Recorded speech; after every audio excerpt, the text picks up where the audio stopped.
You keep on saying pivot, and I keep on thinking of like that Friends episode when they're trying to move the couch up the stairs. Yeah.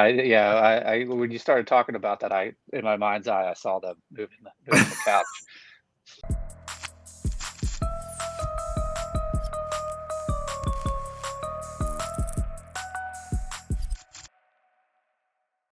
Hey guys, welcome to Inside Comics with George Michail. Really quick, if you like this kind of content, make sure you subscribe and tell a friend about it. Today, I'm super psyched. I'm joined by Matt Kund. Matt, thanks for being on the show, dude. You have a Kickstarter out for an anthology project called Cthulhu Invades Wonderland. It's kind of mind-blowingly awesome. I'm super psyched to talk about that. But before we do, I kind of would like to talk a little bit more about writing in general. And, sometimes when you're working on a creative project, you have to make changes kind of on the fly. And something that you originally envisioned isn't working out. And so you need to pivot. Can you speak to that a little bit? Yeah, I can, and I could also sort of fold it into the story that I told in Cthulhu Invades Wonderland. This was an invitation-based anthology, and then there was a process of picking characters. So I originally wanted to do the caterpillar, and sent in a couple of pitches, and was told that my pitch for the caterpillar wasn't going to be accepted, but my pitch for another character that I ended up doing, the Queen of Hearts, was accepted.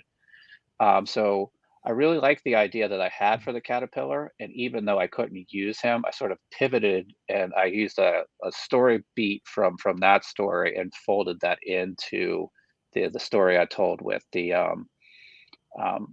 Queen of Hearts and some of her card soldiers. So I think, like, you know, you might be told no, or you might not be able to get everything that you want. So as long as you sort of shape it and pivot and fold it into like what the publisher or the editor is going to want, I think that's one thing that's pretty important, is like, don't abandon like everything if you're told no. Like, you can sort of like scrape a little section of that off and put it in and mold it into this story. So I think like it's very important to pivot if you're told that you can't have something, or you're told that something don't won't work. Like, maybe not like force it in there, but don't give up on the fact that you can't use it. Like, just try to be creative with a way to use it.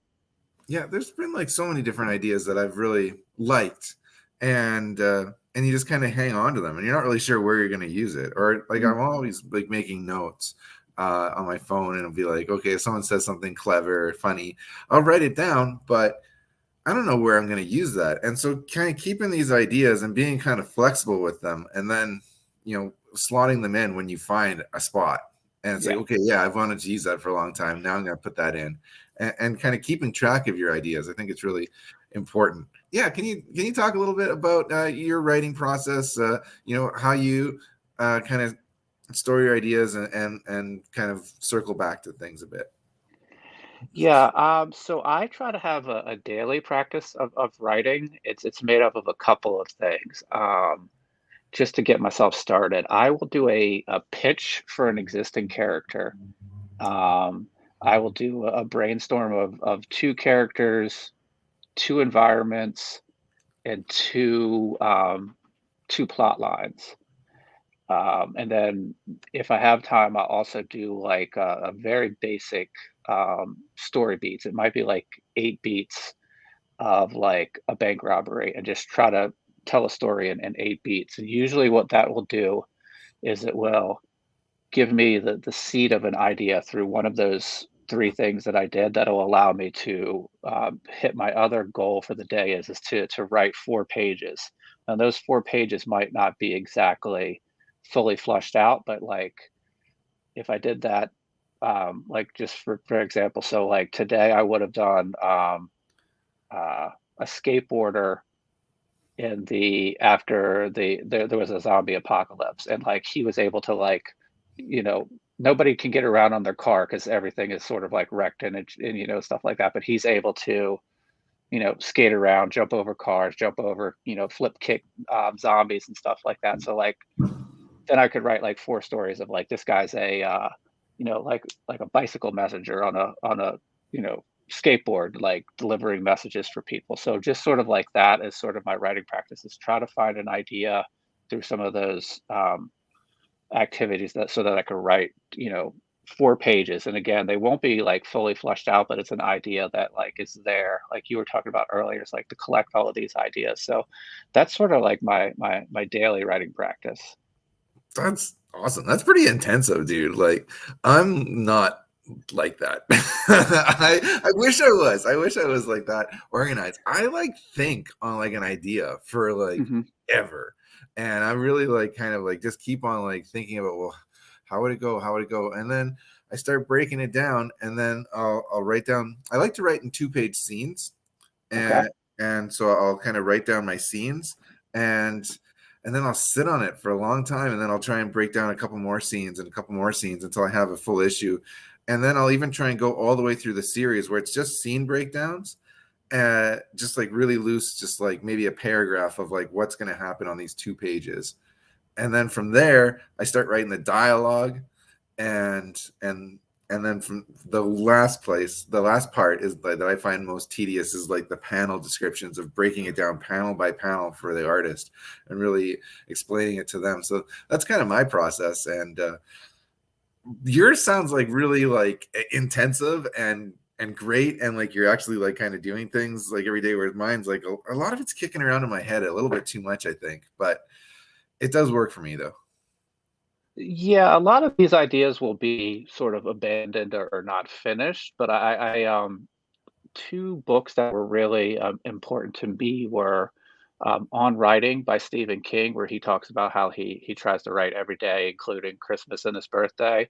And then there's the War of Art by Stephen Pressfield, where he talks about like not waiting for the muse, like being at your desk at 9 o'clock in the morning and being ready there, pencil in hand, waiting, and then if the muse shows up, then you're ready to go. So again, like a lot of these ideas will be sort of abandoned or never finished, but I feel that for myself, it's just important to try to be creative every day. So. So one thing that I always kind of recommend people when they're asking about like kind of getting started in comics is to try and be a part of an anthology project. Mhm. I think it's a great way, if you can tell a story in 6 pages, you can tell, or 4 pages, you can tell it in 20 pages. So it's a great way to kind of get your feet wet. It's not that expensive of an endeavor for like a writer to hire an artist for a few pages. Um, how do you like being part of anthology projects in general? I enjoy it. I think what you said there is very important. It's a great way to build your network. Like you get to see like a number of other people, um, their styles. You might see an artist in that book and that you're working on and go, okay, hey, I'm going to mentally bookmark in my head that that guy's art really fits the story that I have. And again, like you said earlier, the having to work in a concise uh, fashion to tell a story in 6 pages. You can't, or 4 pages, or whatever the page limit that you're allotted. Um, it forces you to tell the story. You can't meander. You need to get in there. You got to need solid story points. And a lot of the advice that you do get if you go to a creator is like, don't write that magnum opus like right away. Don't come out with that. I want to write my 300 issue. Lone Wolf and Cub or something like that. It's the advice is to start small. So this, getting in an anthology, doing a short story, um, being part of a team that's, if you take it to crowdfunding, you have more people there to like see your work, know that you can deliver on a project, and maybe the project gets a second volume, and you're picked up and you get to work with another artist, or if if you're artist, you get to work with another writer. So it's a couple of things. So it's a great way to build your network. It's a great way to build connections. And again, it will help you refine your storytelling, and that you have to be concise. Then, you know, they told me I got 6 pages. Normally, you'd have to work on an even page count for an anthology, because they want like, it to, at the end, they want it to equal up to an even number. So when they go to the printer, so yeah, it's just really great on a number of things. It's makes you a better writer, build your network, and it if you've never taken anything to crowdfunding yourself personally, being part of a group to do that first time or early on, that might sort of like give you a sense of security that like, hey, I'm not jumping in on this on my own. I'm part of this team of 70 people that are gonna, you know, go out there and push this project. So I think it's great for a number of reasons like that. Yeah. Okay. Totally. Let's talk a little bit about Cthulhu Invades Wonderland. What is this? Like, it kind of sounds a little bit Mhm. self-evident in the title, but can you tell me more about what this anthology project is?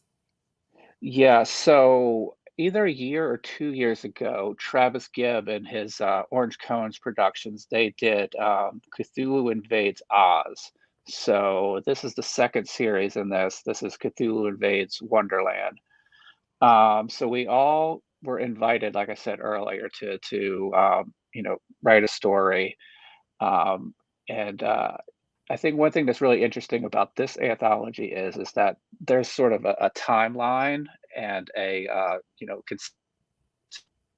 themed story, obviously an invasion story, but like I've been in anthologies where I've written 4 pages of again like a Lovecraft story, and my story doesn't have anything to do with the page that or the story that precedes it or the story that's after it. It's just one and done. Here, I dropped you into the story. I told you the story.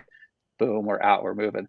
My story is called The Fog of War. It's centered around the Queen of Hearts. I I took 1917 and sort of the Joan of Arc movie. I wanted to like combine those there. So the bad guys are the Spiders of Len.